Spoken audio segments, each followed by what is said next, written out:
പാലക്കാട് നഗരസഭയ്ക്കും പിരായിരി പഞ്ചായത്തിന് ഭാഗികമായും വെള്ളം നൽകുന്നതിന് ഒരു ദിവസം ആവശ്യം 45 ദശലക്ഷം ലിറ്ററാണ്.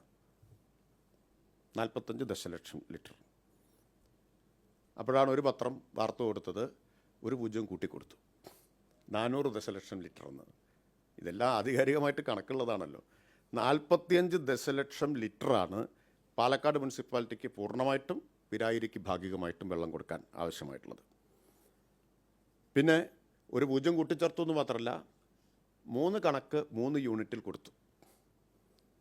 ഇപ്പോൾ ക്യൂബിക് മീറ്ററിൽ ഒരു കണക്ക് കൊടുത്തു. മലമ്പുഴയിലെ സംഭരണശേഷി ഒരു ക്യൂബിക് മീറ്റർ എന്ന് പറഞ്ഞാൽ 1000 ലിറ്ററാണ്. അത് ആൾക്കാർക്ക് സാധാരണ ആർക്കും മനസ്സിലാവില്ലല്ലോ. അപ്പോൾ സംഭരണശേഷി കുറച്ച് കാണിക്കുന്ന തരത്തിൽ കണക്ക് കൊടുത്തു. നഗരസഭയ്ക്കുള്ള വെള്ളത്തിൻ്റെ കണക്ക് ഞാൻ പറഞ്ഞില്ലേ, കൂട്ടിക്കാണിച്ചു. 45 ദശലക്ഷം ലിറ്റർ 400 ദശലക്ഷം ലിറ്റർ എന്ന് കാണിച്ചു. പിന്നെ കമ്പനിക്ക് വേണ്ടത് 10 ലക്ഷം ലിറ്റർ എന്ന് കാണിച്ചു. അപ്പോൾ ഒരു ഭീതി ഉണ്ടാക്കി. യഥാർത്ഥത്തിൽ കണക്കുകൾ നമുക്ക് നോക്കാമല്ലോ. പാലക്കാട് നഗരസഭയ്ക്കും പിരായിരിക്കും ഭാഗികമായിട്ട് കൊടുക്കുന്നു. പിന്നെ പുതുപ്പരിയാരം, അകത്തേത്തറ, മരുത റോഡ് പഞ്ചായത്തുകൾക്ക് പൂർണ്ണമായും, മുണ്ടൂരിന് ഭാഗികമായും വെള്ളം കൊടുക്കുന്നു. ഇതിനെല്ലാം കൂടി ദിനംപ്രതി ആവശ്യം 21.5 ദശലക്ഷം ലിറ്ററാണ്. പുതുശ്ശേരിക്ക് വേണ്ടി 5 ദശലക്ഷം ലിറ്ററിൻ്റെ പദ്ധതി പുരോഗമിക്കുന്നു. ഇനി ഇതെല്ലാം കൂടി ചേർത്താൽ, പുരോഗമിക്കുന്നത് കൂടി ചേർത്താലും പ്രതിദിനം ആവശ്യമായി വരുന്നത് 81.5 ദശലക്ഷം ലിറ്റർ മാത്രമാണ്. 81.5 ദശലക്ഷം ലിറ്റർ. മഴക്കാലത്ത് ഇതേ അളവിൽ വെള്ളം ആവശ്യമായിട്ട് വരില്ല, കാരണം ഇത്രയും വെള്ളം മഴക്കാലത്ത് കൊടുക്കേണ്ടി വരില്ല. ഇനി അങ്ങനെ കൊടുക്കണമെന്ന് തന്നെ കണക്കാക്കുക. വാദത്തിന് വേണ്ടി മഴക്കാലത്തും ഇത്രയും വെള്ളം ആവശ്യമാണ് എന്ന് കണക്കാക്കിയാലും 81.5 × 365 എത്ര വെള്ളം വരും? 29,747.5 ദശലക്ഷം. 29,747.5 ദശലക്ഷം. അതായത് ഒരു വർഷം കുടിവെള്ളത്തിനാവശ്യമായിട്ട് വരുന്നത് ഒറ്റത്തവണ സംഭരിക്കുന്ന വെള്ളത്തിൻ്റെ 13.16% മാത്രമാണ്. ഇതൊക്കെ ആധികാരികമായ കണക്കുകളാണ്.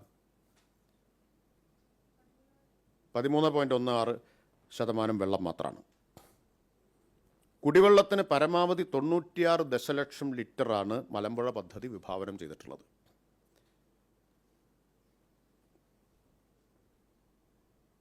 കഴിഞ്ഞ 10 വർഷം കൊണ്ട്, 10 വർഷത്തിനിടയിൽ ജലദൗർലഭ്യം കൊണ്ട് മലമ്പുഴ ഡാമിൻ്റെ പ്രവർത്തനം നിർത്തേണ്ടി വന്നിട്ടില്ല, വെട്ടിക്കുറയ്ക്കേണ്ടി വന്നിട്ടില്ല. കൃഷി ആവശ്യത്തിന് സാധാരണ വെള്ളം കൊടുക്കുന്നത് നവംബർ മുതൽ ഫെബ്രുവരി 15 വരെയാണ്. കഴിഞ്ഞ 10 വർഷമായിട്ട് ഈ വെള്ളത്തിനും ദൗർലഭ്യം നേരിട്ടിട്ടില്ല. ഇനി ഈ പ്ലാന്റിന്, എത്തനോൾ നിർമ്മാണശാലയ്ക്ക് ആവശ്യമായി വരുന്ന വെള്ളം എത്രയാണ്? തുടക്കത്തിൽ 0.05 ദശലക്ഷം ലിറ്റർ. 0.05 ദശലക്ഷം. പൂർണ്ണ തോതിലായാൽ വേണ്ടത് 0.5 ദശലക്ഷം ലിറ്റർ. ഫുൾ കപ്പാസിറ്റിയിൽ വരുമ്പോൾ 0.5 ദശലക്ഷം ലിറ്റർ. അതായത് പാലക്കാട് നഗരത്തിന് മാത്രം വേണ്ട വെള്ളത്തിൻ്റെ 1.1% മാത്രമാണ് ഈ പ്ലാന്റിന് ആവശ്യമായി വരുന്ന വെള്ളം. ആകെ വെള്ളം ഞാൻ പറഞ്ഞത്. ഈ പ്ലാന്റിന് ആകെ വേണ്ടി വരുന്ന വെള്ളം പാലക്കാട് നഗരത്തിന് ഇപ്പോൾ കൊടുത്തുകൊണ്ടിരിക്കുന്ന വെള്ളത്തിൻ്റെ 1.1%. അതും ഫാക്ടറി പൂർണ്ണ തോതിലാകുമ്പോഴേ അത് വരൂ. ജല അതോറിറ്റി കമ്പനിക്ക് ആവശ്യമായ വെള്ളം അധികം പ്രത്യേകമായി നൽകുന്നല്ല പറഞ്ഞിട്ടുള്ളത്. മലമ്പുഴയിൽ നിന്ന് കിൻഫ്രയിലേക്ക്, മലമ്പുഴ ഡാമിൽ നിന്ന് കിൻഫ്രയിലേക്കും പാലക്കാട് IITയിലേക്കും പ്രതിദിനം 10 ദശലക്ഷം ലിറ്റർ വെള്ളം എത്തിക്കുന്ന പദ്ധതി പുരോഗമിക്കുകയാണ്. 10 MLD വെള്ളം പ്രതിദിനം കൊടുക്കാനുള്ള ധാരണയുണ്ട്, കരാറുണ്ട്. ആ വെള്ളം എത്തിക്കാനുള്ള പദ്ധതി പുരോഗമിക്കുകയാണ്.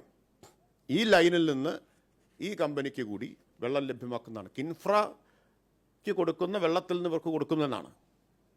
10 ദശലക്ഷം ലിറ്ററാണ് കിൻഫ്രയ്ക്ക് കൊടുക്കാനുള്ള കരാർ. 10 ദശലക്ഷം കിൻഫ്രയ്ക്കും IITക്കും. ഇവർക്ക് ആവശ്യം വരുന്നത് എത്ര? പൂർണ്ണ തോതിലായാൽ 0.5 ദശലക്ഷം ലിറ്ററാണ്.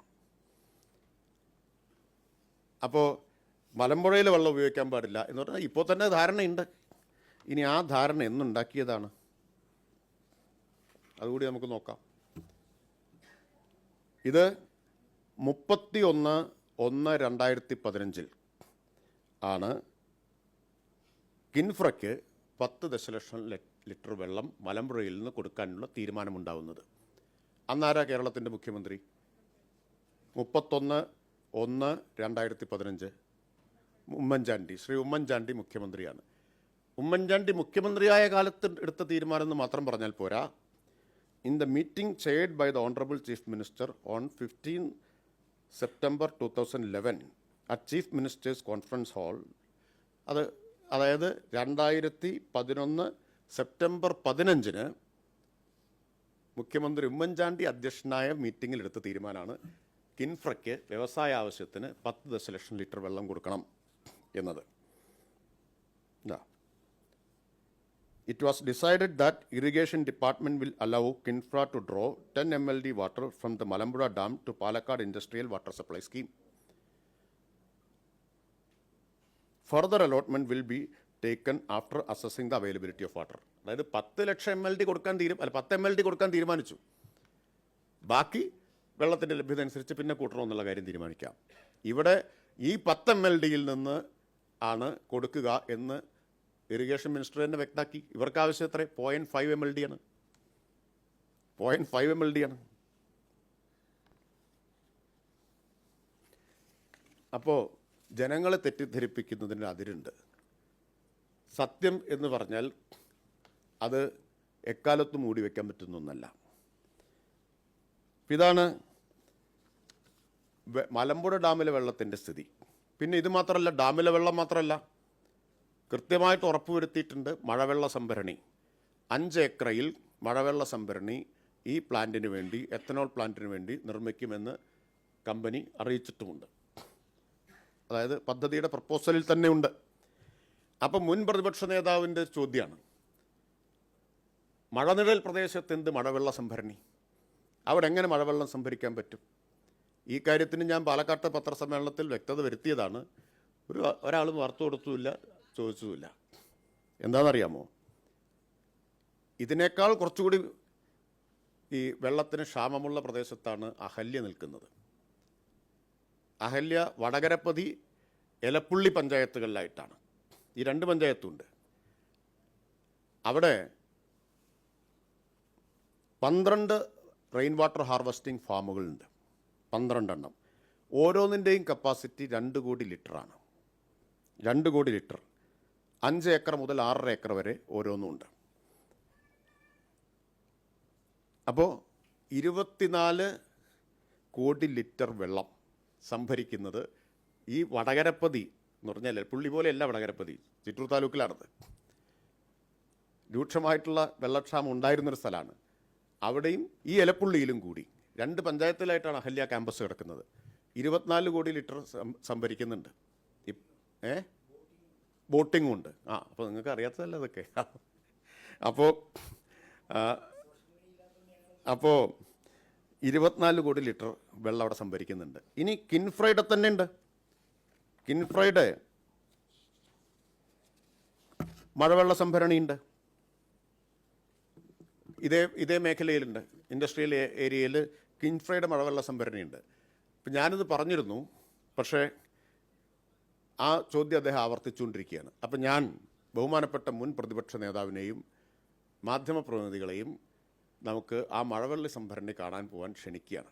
ഫെബ്രുവരി 17 ഉച്ചയ്ക്ക് 3 മണിക്ക് നിങ്ങളെല്ലാവരെയും ക്ഷണിക്കുകയാണ്.